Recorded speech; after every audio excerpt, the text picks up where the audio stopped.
These beautiful bright berries can cause cardiac arrest and severe diarrhea.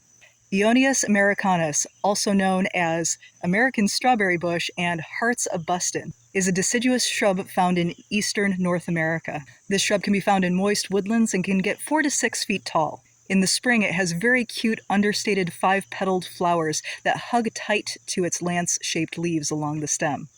Although quite common in most of its native range, it is considered endangered in New York State, where wild populations are exceedingly rare.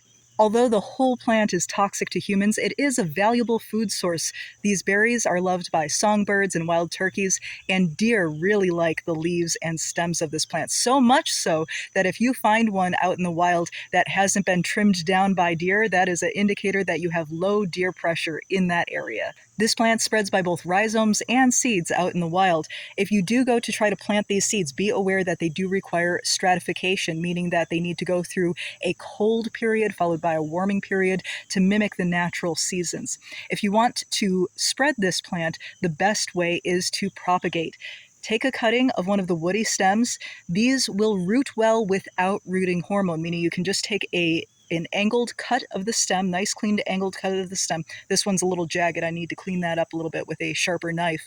And then I will pop it in some water, and after a few weeks it'll start to get little root buds. Once the root buds happen, then it can be transplanted outside. Just be sure to plant it where the plant would naturally grow, which is going to be moist woodland environments.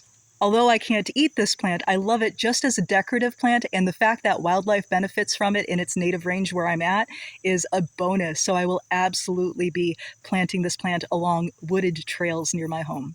Would you spread a toxic plant if you knew it was going to benefit the wildlife and the ecosystem around you? If yes, then you just might be an eco-punk, and I wrote you a book. It is called Eco-Punk Foraging: How to Use Wild Plants for Food, Medicine, and Crafts by Melanie Weird. And in this book, you will not only discover how to find all of the good stuff that you can eat, but also how to restore your local ecosystem while you're at it.